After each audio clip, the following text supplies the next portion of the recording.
Vamos dar continuidade aqui com a Bíblia na versão King James atualizada, 1611, e vamos continuar aqui, Juízes, capítulo 6. Novamente, o povo de Israel pecou contra Yahweh, o Senhor, e por esse motivo ele os entregou nas mãos dos midianitas. E a mão de Midian se tornou cada vez mais pesada sobre os israelitas. Por isso, os filhos de Israel construíram para si esconderijos nas montanhas, nas cavernas e nas fortalezas. Sempre que o povo de Israel formava suas plantações, os midianitas, os amalequitas e outros povos da região a leste deles, as invadiam, acampavam na terra e devastavam as suas colheitas ao longo de todo o caminho, até o sul, nas proximidades de Gaza. Não deixavam nada vivo em Israel, nem ovelhas, nem gado, nem um jumento sequer. Eles subiam trazendo os seus animais e as suas barracas, e chegavam como enxame de gafanhotos. Era uma multidão de guerreiros, impossível de se contar todos, os seus homens e camelos. Invadiam a terra com o objetivo de destruir tudo. Por causa de Midian, Israel foi reduzido a tamanha miséria que os israelitas passaram a clamar por socorro a Deus, o Senhor. Então, quando o povo de Israel rogou a Yahweh por causa dos midianitas, o Senhor enviou-lhes um profeta, que lhes exortou. Assim diz Yahweh, o Deus de Israel: Eu vos fiz subir do Egito e vos fiz sair da escravidão.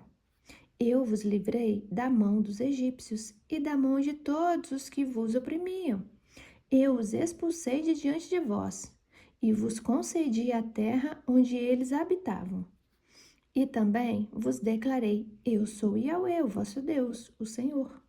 Não temais os deuses e o poder dos amorreus, em cuja terra habitais. Contudo, vós não me destes ouvidos.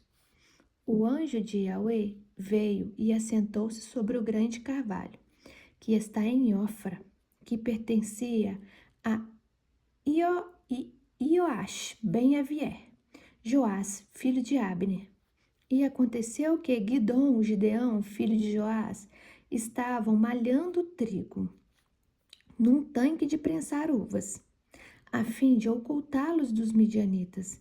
Então o anjo do Eterno apareceu a Gideão e lhe saudou: Yahweh está contigo, valente guerreiro.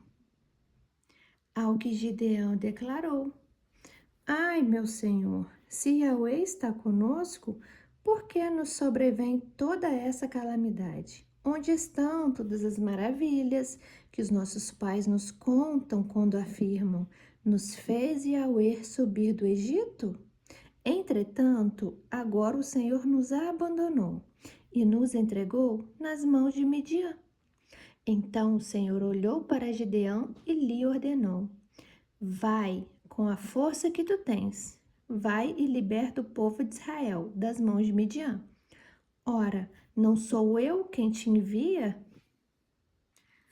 Ai de mim, meu senhor, contestou-lhe Gideão. Como posso salvar a Israel? O meu clã é o mais pobre da tribo de Manassés, e eu sou a pessoa menos importante da minha família. Mas Yahweh lhe afirmou: Eis que eu estarei contigo, e tu vencerás os midianitas, como se fosse um só homem. Como se fossem um só homem. Contudo, Gideão replicou: Se encontrei graça aos teus olhos, dá-me um sinal de que és tu quem de fato fala comigo. Não te afastes daqui, rogo-te, até que eu volte e traga a minha oferenda e a deposite diante de ti. E o Senhor respondeu: Esperarei até que voltes. Gideão foi para casa, preparou um cabrito e com um efá, cerca de 20 quilos de farinha, fez pães sem fermento, pôs a carne num cesto e o caldo numa panela. Trouxe-os à sombra do grande carvalho e os ofereceu a ele. E o anjo do Senhor lhe ordenou: toma a carne e os põe sem fermento, e coloca-os sobre esta pedra, e derrama o caldo sobre eles. E Gideão assim fez. Então o anjo do Senhor estendeu a ponta do cajado que trazia em uma das mãos, e tocou a carne e os pães sem fermento. Então brotou fogo da rocha e consumiu a carne e todos os pães sem fermento. E o anjo do Senhor desapareceu. Assim que Gideão concluiu que realmente vira o anjo de Yahweh, exclamou com grande temor: Ai de mim, ó Senhor meu Deus! Eis que vi o anjo de Yahweh face a face. Então o Senhor assegurou-lhe: a paz esteja contigo, não temas, porquanto não morrerás. Gideão ergueu ali um altar em honra a Yahweh e o chamou Javé, Shalom. O Senhor é a nossa paz. E até nossos dias este altar está em Ofra, cidade que pertence às famílias de Abiezer. Naquela mesma noite, Yahweh ordenou a Gideão: separa um dos touros do rebanho, que pertence ao teu pai, aquele novilho de 7 anos de idade. Destrua o altar de Baal, que também pertence ao teu pai, e corte o poste consagrado a deusa Aserá, que está ao lado do altar. Em seguida, construirás para Yahweh teu Deus, no cume desse lugar forte, um altar bem preparado.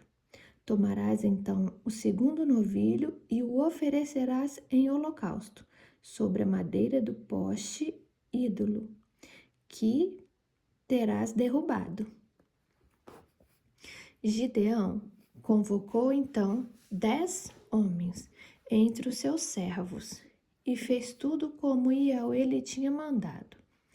Mas, como ele temia muito a sua família e o povo da cidade, para o fazer em pleno dia, ele o fez durante a noite.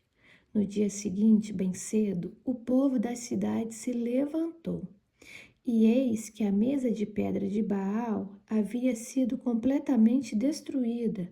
O poste sagrado que ficava ao lado deste altar tinha sido cortado, e o touro fora sacrificado em holocausto sobre um altar recém-construído.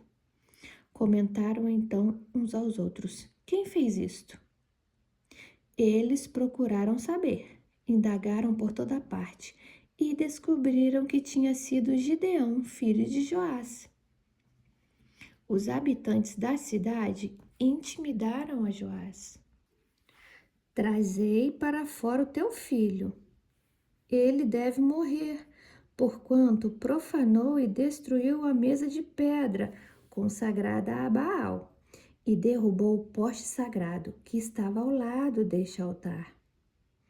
Joás, entretanto, declarou à multidão enfurecida que o rodeava: defendeis a Baal? É a vós que cabe o dever de vir em seu socorro? Porquanto vos afirmo que qualquer que por ele contender, ainda esta manhã será morto. Se Baal é de fato um Deus, que a si mesmo se defenda, pois derribaram o seu altar. Por esse motivo, a partir daquele dia, Gideão passou a ser chamado de Lerubaal, Jerubaal, porque se dizia que Baal lute contra ele, pois seu altar é que foi derrubado. Nesse meio tempo, todos os midianitas, amalequitas e outros povos que vinham do leste uniram as forças de seus exércitos, atravessaram o Jordão e acamparam no vale de Jezreel. Então o Espírito de Yahweh tomou pleno controle de Gideão e o fez tocar o chofar, a trombeta de convocação, clamando assim todos os abiezritas para segui-los. Enviou mensageiros a todo Manassés, chamando as armas, e também a Asser e Zebulon e a Naphtali, que também subiram ao seu encontro. Então Gideão rogou a Deus: se vais de fato salvar Israel por meu intermédio, como dissestes, vê, depositarei uma porção de lã no local onde malhamos o trigo. Se de manhã o orvalho tiver molhado a lã e o chão em volta dela estiver seco, então poderei ficar certo de que tu realmente me usarás para libertar o povo de Israel. E assim aconteceu. Quando Gideão se levantou no dia seguinte, logo ao romper da aurora, torceu o velo de lã e do orvalho dele tirou uma taça cheia de água.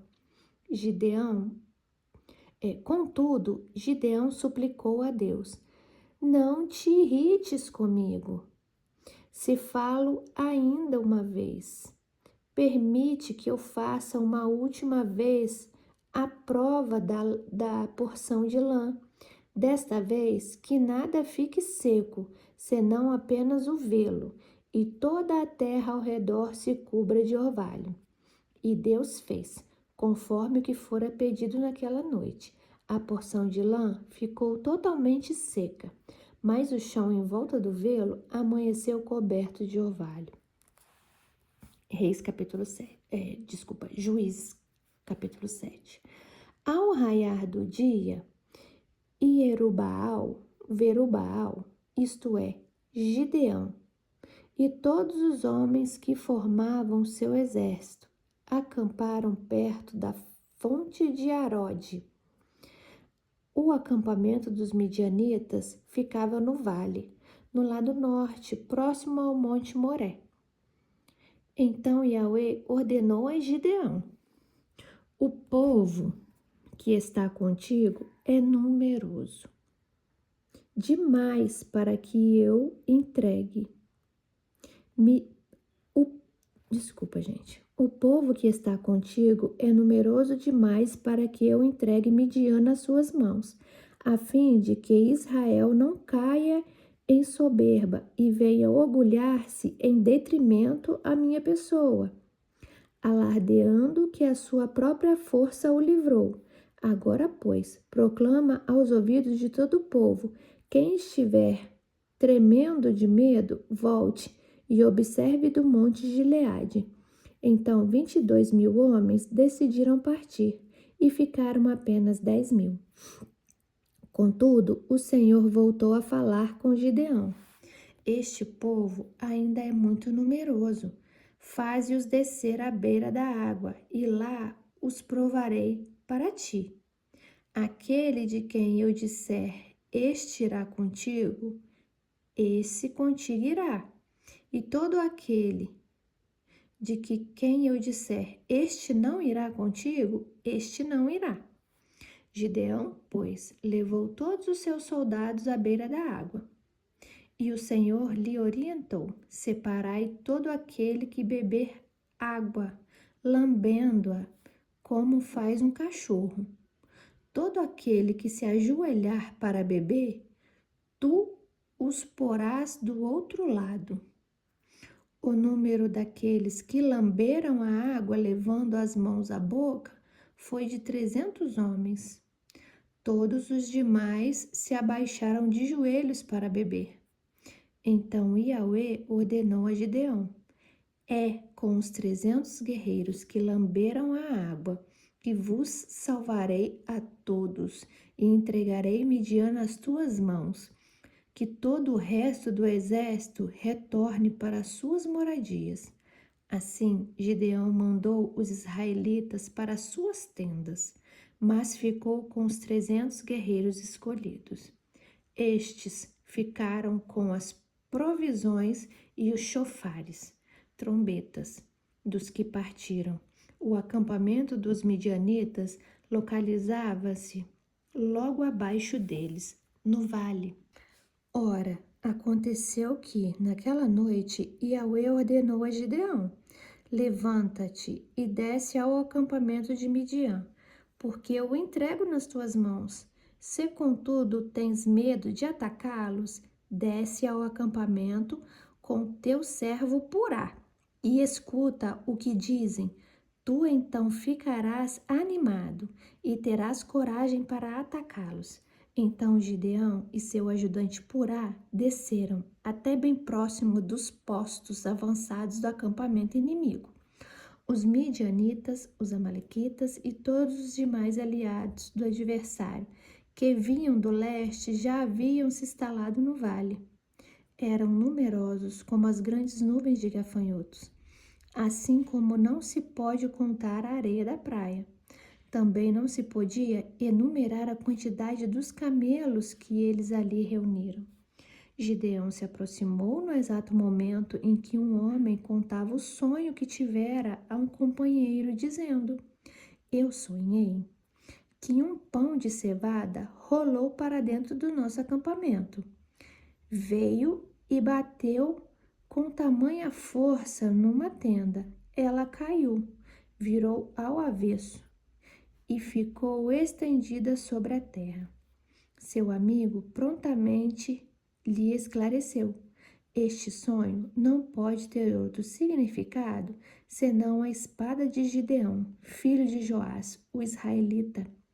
Isso quer dizer que Deus entregou os midianitas e todo o acampamento nas mãos dele. Assim que Gideão ouviu a narração do sonho e a sua interpretação, ajoelhou-se e glorificou a Deus. Em seguida, retornou ao acampamento de Israel e bradou: levantai-vos, porque o Senhor entregou todos o arraial dos midianitas nas nossas mãos. Então repartiu os 300 guerreiros em 3 pelotões e deu-lhes a cada um nas suas mãos chofares, trombetas e jarros vazios, como tochas dentro.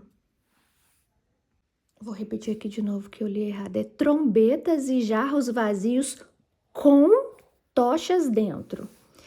E lhes ordenou: fazei o que virdes fazer. E eis que quando eu estiver chegando à fronteira do acampamento, o que eu fizer, fazei-o, vós exatamente do mesmo modo.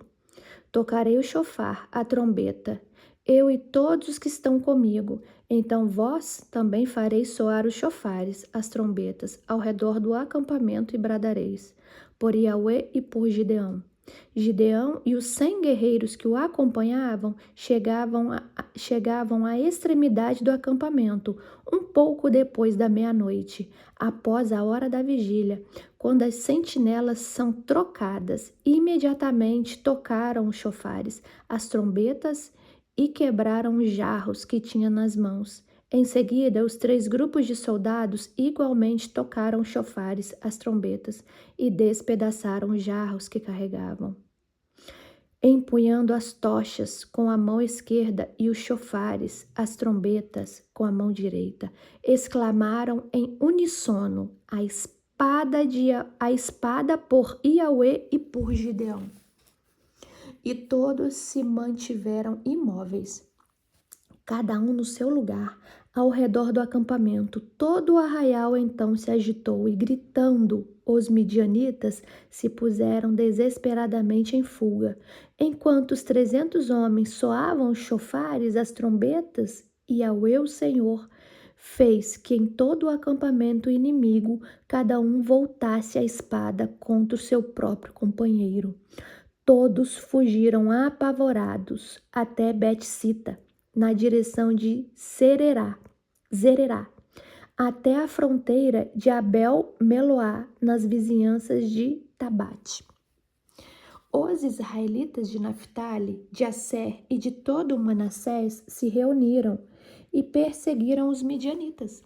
Gideão enviou por todas as montanhas de Efraim mensageiros convocando: descei para atacar o exército de Midian e ocupai antes deles as águas do rio Jordão e os seus riachos até Bet-bara. Todos os homens de Efraim foram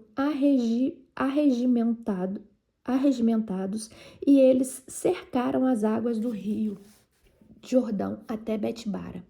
Tomaram como prisioneiros os príncipes midianitas, Oreb e Zeebe.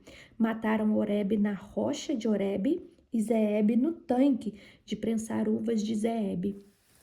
E logo após a perseguição ao exército de Midian, trouxeram a cabeça de Oreb e a de Zeebe à presença de Gideão, que os aguardava do outro lado do Jordão. Capítulo 8 de Juízes. E sucedeu que os homens da tribo de Efraim foram reclamar a Gideão: que maneira é essa de agir para conosco?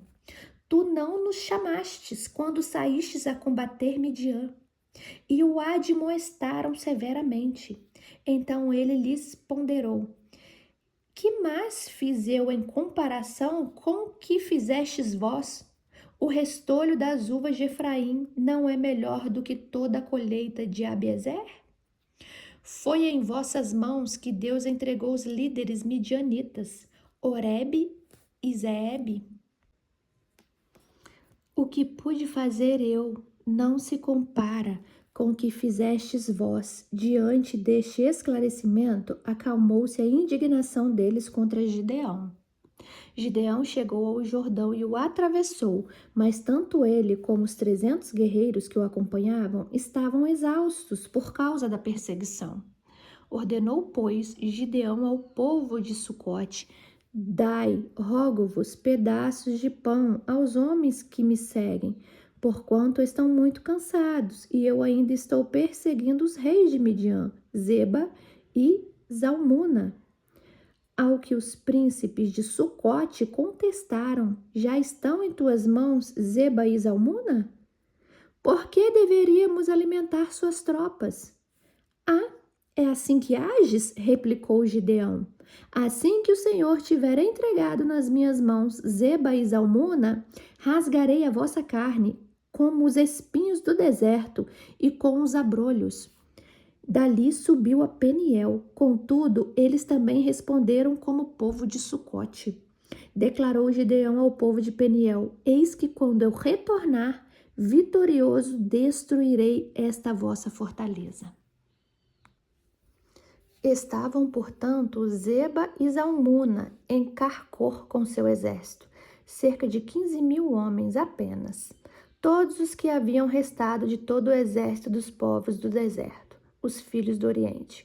Os mortos dentre os que levavam à mão a espada somavam 120.000 guerreiros. Gideão subiu pelo caminho dos nômades, os que habitam em tendas a leste de Noba e Jogbeá, e atacou o exército inimigo exatamente no momento em que este julgava o culto e em segurança. Zeba e Zalmuna, os dois grandes chefes midianitas, fugiram, mas ele os perseguiu e os prendeu, e o exército inteiro foi derrotado. Gideão, filho de Joás, retornou da batalha pela encosta de Eres. Ele capturou um jovem de Sucote e o interrogou. E o jovem depois por escrito o nome dos 77 príncipes e anciãos responsáveis pelo governo da cidade. Em seguida, Gideão rumou para Sucote e anunciou aos líderes e o povo de lá: aqui estão Zeba e Zalmuna, a propósito dos quais zombastes de mim, dizendo: já estão em tuas mãos Zeba e Zalmuna? Por que deveríamos alimentar as tuas tropas? Tomou imediatamente todas as autoridades da cidade e, apanhando espinhos do deserto, abrolhos e sarças, rasgou-lhe os corpos, castigando-os severamente. Depois dirigiu-se a Peniel e derrubou sua torre e fortaleza e matou todos os homens daquela cidade. Então interrogou a Zeba e a Zalmuna: como eram mesmos os homens que matastes em Tabor? E eles prontamente responderam: pareciam contigo. Todos eles tinham aspectos de filhos de rei. E Gideão acrescentou: sim, eram meus irmãos, filho de minha mãe. E concluiu: juro pelo nome do Senhor, que, Se eu os tivesses permitido viver, eu não vos mataria. Então deu ordem expressa a seu filho primogênito, Jéter, dizendo: levanta-te, mata-os agora. Contudo, o moço, apavorado, não conseguia desembainhar a espada, porquanto ainda era muito jovem. Mas Zeba e Zalmuna provocaram, exclamando: levanta-te e mata-nos tu mesmo. Ora, é preciso ter coragem de um verdadeiro homem para isto? Então Gideão avançou e os matou rapidamente. Depois arrancou os enfeites reais dos pescoços dos camelos deles. Então os israelitas rogaram a Gideão: reina sobre nós, tu, o teu filho e o teu neto, porque nos tirastes das mãos de Midian. Gideão, contudo, lhes esclareceu: não serei eu quem governará sobre vós, tampouco meu filho, porque é Yahweh quem reinará sobre as vossas vidas. Disse mais Gideão: permite, entretanto, que vos faça um pedido, que cada um de vós me dê um dos brincos que tirastes dos vencidos. Os ismaelitas, parente dos midianitas, costumavam usar argolas de ouro nas orelhas ou nariz, porquanto eram nômades do deserto. Replicaram eles: de bom grado os daremos. E estenderam uma capa.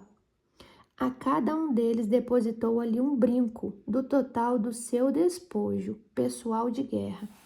E o peso dos brincos de ouro que ele recebera chegou a 20,5 quilos, sem contar os enfeites, os anéis pendentes e as roupas de púrpura que os reis de Midian usavam, e os colares e enfeites reais que adornavam seus camelos.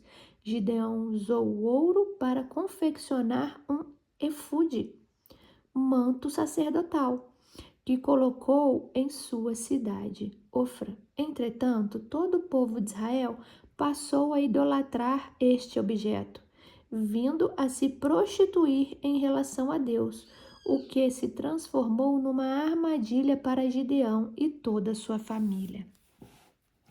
Assim foi Midian abatido diante dos olhos de Israel, e nunca mais levantou a cabeça, e a terra experimentou a paz e o descanso por 40 anos, todo o tempo que viveu Gideão.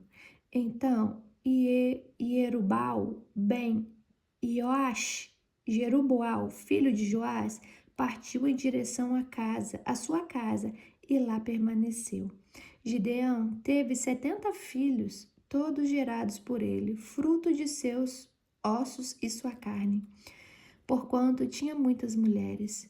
A sua concubina, que morava em Siquém, também lhe deu um filho, a quem ele deu o nome de Abimeleque, que significa meu pai é rei. Gideão, filho de Joás, morreu pleno de dias, em idade avançada, e foi sepultado no túmulo de seu pai, Joás, em Ofra dos Abiezritas.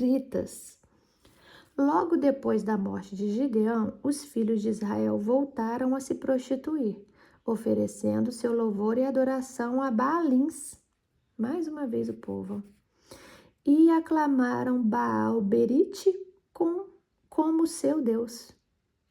E não mais se lembraram de Yahweh, o Senhor, o seu Deus, que os havia salvado das mãos dos seus inimigos em redor. Também não demonstraram qualquer gratidão para com Jerubbaal, Gideão e sua família, pois se esqueceram de todo o bem que ele tinha realizado em favor de Israel. Capítulo 9 de Juízes. E aconteceu que Avimelé ben Jerubbaal, Abimeleque, filho de Jerubbaal, foi ao encontro dos irmãos de sua mãe em Siquém, e questionou-lhes e a todo o clã da casa paterna de sua mãe: indagai, peço-vos aos nobres homens de Siquém, quanto ao que é melhor, ter todos os 70 filhos de Jerubbaal governando sobre eles, ou somente um homem que os dirija? Recordai-vos de que eu sou osso vosso e carne vossa, sangue do vosso sangue. Então os irmãos de sua mãe transmitiram a mensagem a Abimeleque, aos notáveis de Siquém, e o coração deles se inclinou a seguir as orientações de Abimeleque, porquanto ponderaram: ele de fato é nosso irmão. E lhe deram 70 siclos, peças de pratas retirada do templo de Baal-berite, as quais Abimeleque usou para contratar alguns desocupados e mercenários, que se tornaram seus seguidores. Em seguida, Abimeleque rumou para a casa de seu pai, em Ofra, e matou seus 70 irmãos, filho de Jerubaal, todos sobre uma rocha. Contudo, Jotão, o filho caçula de Jerubaal, escondeu-se e conseguiu escapar. Então todos os cidadãos de Siquém e Bet-Milo reuniram-se ao lado do carvalho sagrado, próximo à estela de Siquém, e proclamaram rei a Abimeleque. Levaram esta notícia a Jotão. Então ele subiu ao cume do monte Gerizim e exclamou ao povo com grande voz: ouve-me atentos, ó ilustre cidadão de Siquém, a fim de que Deus igualmente os ouça. Certa vez as árvores se puseram a caminho para ungir um rei sobre elas. Disseram à oliveira: reina, pois, sobre nós. Entretanto, a oliveira declinou, alegando: renunciaria eu ao meu azeite, com o qual se presta honra aos deuses e aos homens, a fim de me colocar por sobre as demais árvores para dominá-las? Então as árvores dirigiram-se à figueira: vem tu e reina sobre nós. Mas a figueira lhes ponderou: poderia eu abandonar minha doçura e a boa produção do meu fruto no tempo certo? E as árvores partiram em busca da videira e a convidaram: vem tu e reina sobre nós. Contudo, também a videira lhes afirmou: iria eu deixar de gerar meu vinho novo, que tanto alegra os deuses e os homens, a fim de erguer-me sobre as demais árvores para governá-las? Sendo assim, todas as árvores rogaram ao espinheiro: vem tu e reina sobre nós. Então o espinheiro aqueceu, mas advertiu as árvores: se de fato desejais ungir-me rei sobre vós, vinde e abrigai-vos sobre minha sombra. Caso contrário, sairá fogo dos meus espinheiros e devorará até os seus cedros do Líbano. Sendo assim, prosseguiu Jotão: se foi com sinceridade que agistes quando fizestes rei a Abimeleque, se procedestes bem com Jerubaal e sua família, se o tratastes de acordo com o merecimento dos seus atos, visto que meu pai batalhou por vós e por vós arriscou a vida e vos livrou das mãos de Midian. No entanto, hoje vos levantastes contra a casa de meu pai, assassinastes os seus filhos, 70 homens, sobre uma mesma pedra, e proclamastes Abimeleque, o filho de sua escrava, rei sobre os notáveis de Siquém, pelo fato de ser vosso irmão? Se, pois, foi de boa fé e com lealdade que agistes hoje para com Jerubaal e a sua casa, então alegrai-vos com Abimeleque, e que ele se alegre convosco. Contudo, se não for assim, que brote fogo de Abimeleque e consuma todo o povo de Siquém e de Bet-Milo, e que igualmente saia fogo dos cidadãos de Siquém e de Bet-Milo, e devore Abimeleque. Logo em seguida, Jotão fugiu para Beer, onde permaneceu morando longe de seu irmão Abimeleque. Abimeleque governou sobre todo o Israel por um período de 3 anos. Ao final deste tempo, Deus enviou um espírito de discórdia entre Abimeleque e o cidadão de Siquém. Então os líderes do povo agiram traiçoeiramente contra Abimeleque.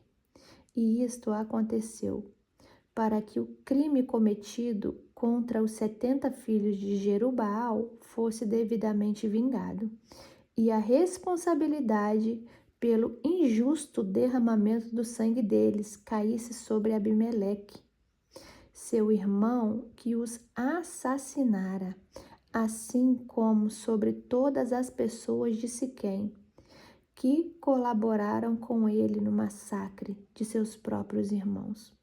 Os cidadãos de Siquém armaram, pois, emboscadas contra eles nos altos montes e assaltavam a todos os que passavam por eles no caminho, e fizeram Abimeleque saber disso. Neste meio tempo, Gaal ben-Eved, Gaal filho de Ebed, mudou-se com seus parentes para Siquém, cujo povo confiava nele. E aconteceu que foram ao campo, colheram uvas, pisaram-nas e realizaram uma festa no templo de seu Deus. Comendo e bebendo, amaldiçoaram Abimeleque. Então, Gaal, filho de Ebed, questionou: quem é Abimeleque para que o sirvamos? E quem é Siquém? Não é ele filho de Jerubaal? E não é Zebu, seu capitão? Que cabe servir ao povo de Amor, o pai de Siquém? Por qual motivo haveríamos de ser nós a servi-lo? Se eu tivesse a responsabilidade de liderar este povo, expulsaria Abimeleque e bradaria: prepara teu exército e venha para a batalha. Assim que Zebul, governador da cidade, foi informado sobre o que Gaal andava dizendo, ficou extremamente irritado. Secretamente mandou mensageiros a Abimeleque com a seguinte notícia: Gaal, filho de Ebed, e seus parentes chegaram a Siquém. Então, mobilizando toda a cidade contra ti.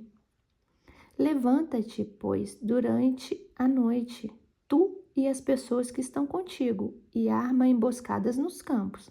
De manhã, ao raiar do sol, aparece de surpresa e investe contra a cidade.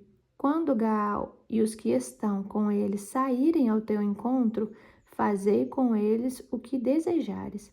Então Abimeleque e todas as suas tropas partiram no meio da noite e prepararam a emboscada nas proximidades de Siquém, divididos em 4 grupos militares.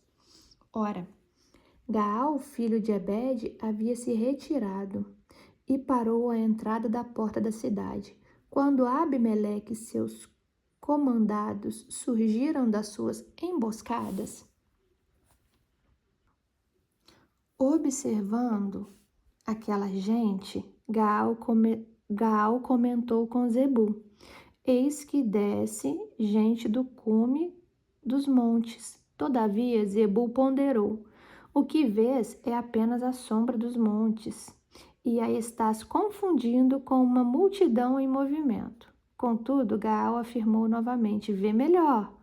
Eis que descem homens da parte central da colina, um umbigo da terra, e uma companhia militar que vem se aproximando pelo caminho do carvalho de Moenenim, adivinhadores. Então Zebu indagou: que fizestes a tua língua, com a qual bradavas: quem é Abimeleque para que o sirvamos? Não são estes os homens que tu ridicularizaste? Ora, pois, agora sai e luta contra eles. Então Gaal saiu à frente dos cidadãos de Siquém e pelejou contra Abimeleque. Mas Abimeleque o perseguiu, pois acabara fugindo do campo de batalha, e muitos tombaram mortos antes que alcançassem a porta da cidade. Abimeleque retornou para Arumá e Zebul, perseguindo a Gaal e seus parentes, impediu-lhes que habitassem em Siquém. No dia seguinte, o povo de Siquém saiu pelo portão da cidade e se dirigiu aos campos, e Abimeleque ficou sabendo disso. Então tomou sua gente, dividiu-a em 3 companhias militares e se pôs em emboscadas pelos campos. Assim que avistou o povo deixando a cidade, levantou-se contra eles e o exterminou. Enquanto Abimeleque e o grupo que estavam com ele alcançaram e dominaram o portão da cidade, os outros 2 grupos fizeram o mesmo contra os que estavam no campo e os massacraram. Abimeleque desferiu violento ataque contra toda a cidade durante o dia inteiro. Depois de possuí-la, dizimou impiedosamente seus habitantes, destruiu toda a cidade e espalhou sal sobre ela. Assim que souberam destas notícias, todos os líderes e cidadãos que estavam na torre de Siquém que estavam na torre de Siquém, refugiaram-se na fortaleza do templo de Baal-berite.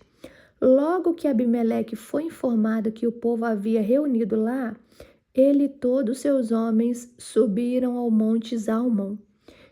Ele apanhou um machado, cortou um galho de árvore e o colocou sobre os ombros. Em seguida, ordenou aos seus comandados: depressa. Como me vistes fazer, fazei-o agora mesmo vós também. Todos os seus homens cortam cada qual o seu galho. E seguiram a Abimeleque. Amontoaram os galhos sobre a cripta e os queimaram sobre os que ali se haviam escondido. E assim pereceu todo o povo que havia se refugiado na torre de Siquém, cerca de 1.000 homens e mulheres. Depois, Abimeleque avançou sobre a cidade de Tebes, cercou-a e tomou-a. Havia no centro da cidade uma torre fortificada, onde se refugiaram todos os homens e mulheres e todos os líderes da cidade. Tendo fechado a porta atrás de si, subiram ao terraço da torre. Abimeleque aproximou-se da torre e a atacou. Ao chegar próximo da porta da torre para lhe atear fogo, uma mulher jogou sobre ele uma pedra de moinho que o atingiu na cabeça, rachando-lhe o crânio. No mesmo momento, ele chamou seu escudeiro e lhe ordenou: toma tua espada e mata-me, para que não se divulgue que uma mulher conseguiu me abater. Então o jovem que transportava suas armas o atravessou com sua espada e ele morreu. Quando os israelitas observaram que Abimeleque estava morto, retornaram cada um para sua habitação. E assim Deus fez recair sobre Abimeleque o devido castigo por todo o mal que ele havia praticado a seu pai, assassinando os seus 70 irmãos. Deus fez igualmente que todos os cidadãos de Siquém pagassem por toda a maldade deles. Desse modo, cumpriu-se sobre eles a maldição de Jotão, filho de Jerubaal. Vou parar por aqui, tá? Como eu falei para vocês, o livro de Juízes, ele é um livro um pouquinho mais difícil de entender. Só que eu vou fazer um apanhadinho aqui e vocês vão entender direitinho. Após o último vídeo que a gente viu, que falou de Débora, né? Israel teve um tempo de paz, só que o povo israelita novamente começou a adorar outros deuses. Por quê? Porque esses juízes que eram levantados, eles morriam. E quando eles morriam, não havia ninguém que fizesse a sucessão deles. Então, aquele povo vivia um tempo de paz, achava que estava tudo bem. Após isso, começava a adorar novamente os outros deuses. E o povo novamente era oprimido por outros povos. Então o povo começa a clamar a Deus novamente e Deus levanta Gideão. E ali, como lemos, um anjo aparece para Gideão, o convoca a exterminar o povo opressor que estava oprimindo novamente Israel e dá a primeira ordem a Gideão. E o anjo fala: olha, Gideão, primeiro você vai destruir os altares de Baal e Aserá. Por quê? Porque o povo israelita, como eu falei, ele estava adorando outros deuses. E esses deuses eram Baal e Aserá. Então ele fala primeiro, vai lá destruir os altares. E Gideão teme e vai pela noite. Gideão teme a revolta do povo, né? Então Gideão obedece, mas faz isso pela noite. E nada acontece com Gideão, né? Gideão destrói os altares, o povo se revolta, vai até a casa dele, e o próprio pai dele, que era dono, um dos donos do altar, fala: é Baal e a Será que tem que vir a cobrar, né? De quem fez isso, não vocês. Então Gideão, assim, é poupado da fúria do povo, e em seguida ele segue convocando militares, convocando pessoas, né? Formando um exército. E nesse caminho que ele vai formando os exércitos, ele vai pedindo sinais a Deus. Deus, me manda sinais de que que o Senhor está comigo. Então Deus vai dando sinais e Gideão vence as batalhas. E o povo, mais uma vez, né, com toda a paz que reinou, conforme Gideão ganhou essas batalhas, novamente o povo vem a ter paz e novamente o povo vem adorar a outros deuses. Por quê? Porque Gideão não vive para sempre, Gideão uma hora morre. E esse povo fica sem um guia. Só que antes de Gideão morrer, ele tem 70 filhos. Então Gideão tem 70 filhos, morre e o povo, sem um guia, começa a adorar novamente os outros deuses. E um dos filhos de Gideão, que se chama Abimeleque, que era um dos filhos com uma concubina, ele por si só decide matar os irmãos, decide que ele irá governar sobre os irmãos. E o que ele faz?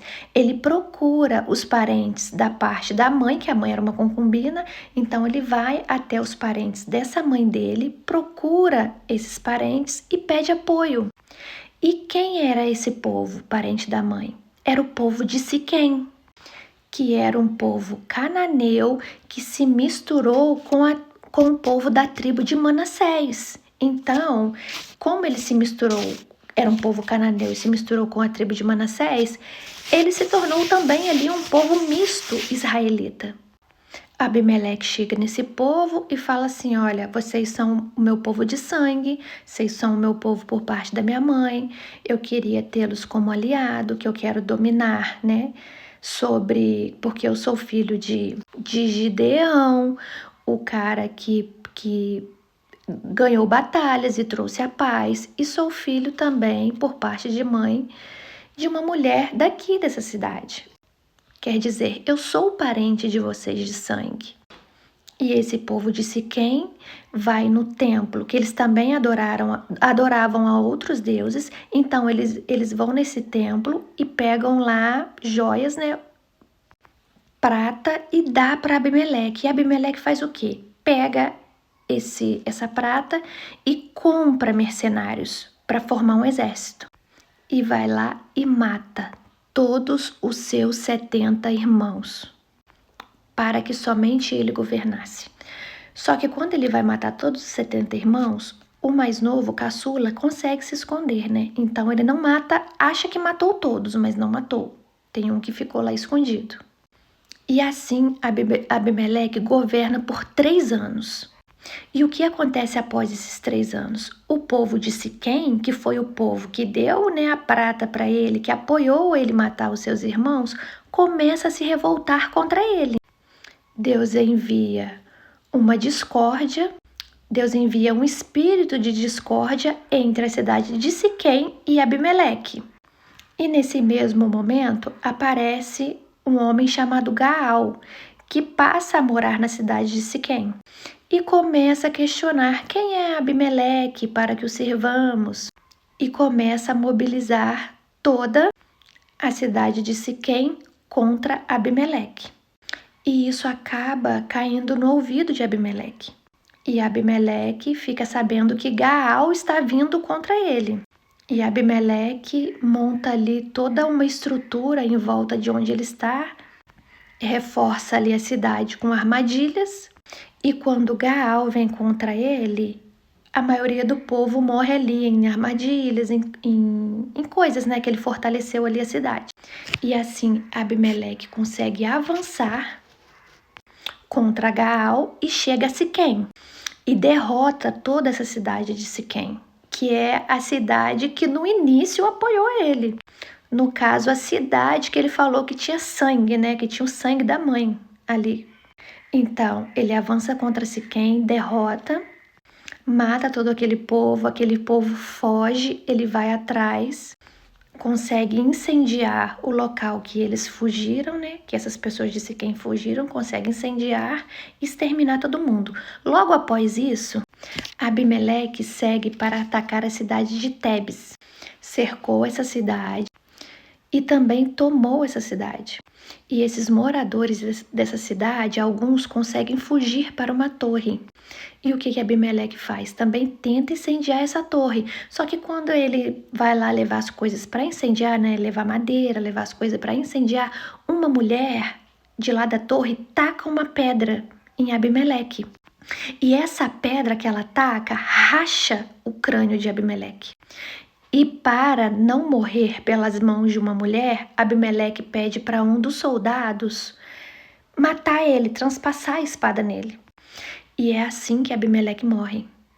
E quando os israelitas veem que Abimeleque está morto, cada um volta para sua casa.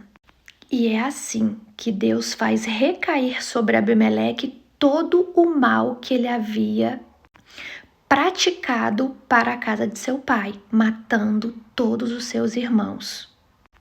E também Deus acaba fazendo com que todo o povo de Siquém fosse exterminado, porque foi esse povo de Siquém que ajudou Abimeleque a matar os seus irmãos. Então Abimeleque é destruído e também o povo de Siquém é destruído por Abimeleque. E no fim, Abimeleque morre. E o que essa história quer ensinar pra gente? Que um povo que não é guiado por um sacerdote, por um enviado de Deus, um povo que não segue as leis que Moisés deixou através da Torá, ou do Pentateuco, como vocês preferem falar, esse povo que não tem um guia e que não segue os preceitos de Deus, o que ele acaba fazendo? Ele acaba fazendo justiça com as próprias mãos. Então, esse povo que não tem um rei, que não tem um guia, que não tem um ungido de Deus, acaba fazendo o que quer, o que dá na telha. Esse cara quis ser maior do que os irmãos e pensou: como eu farei isso? Matando meus irmãos. E assim ele alimentou esse ego dele e foi lá e tentou contra Deus, né? Porque uma das leis lá é não matarás, que Moisés deixou. E esse Abimeleque se infla, que ele que tem que ser o governante, e opta exterminar os irmãos para governar. E ali, sem nenhum zelo de Deus, sem nem Deus ter dito para ele fazer nada, ele fez por conta própria. E é isso que Deus não quer, que nós agimos por conta própria, porque o coração é enganoso. Então, ao longo de que nós vamos ler todo o livro de Juízes, nós vamos ver diversas vezes isso acontecendo. Toda vez que não tiver um líder, um juiz no comando, o povo vai voltar a adorar outros deuses. E fazendo isso, o povo vai ser oprimido novamente. Vai voltar a clamar a Deus e Deus vai levantar outros juízes para tirar o povo dessa situação, né? Situação de escravidão, situação de guerra mesmo. Mas como nós falamos, nesse meio tempo, enquanto o juiz morre e fica sem um juiz, o povo age como quer, como bem entende. Não lembra das escrituras da Torá, né? Do Pentateuco, das leis. E assim o povo tenta fazer justiça com as próprias mãos, sem o comando e o domínio de Deus. E todas as vezes que o povo ganha uma guerra e fica em paz, o povo retorna a adorar outros deuses. E eu fico por aqui. Voltamos amanhã com a continuação do livro de Juízes. Eu espero que vocês estejam gostando das minhas explicações. Espero que esteja ficando bem entendido, bem facinho de entender. Até amanhã, um beijo e fiquem com Deus.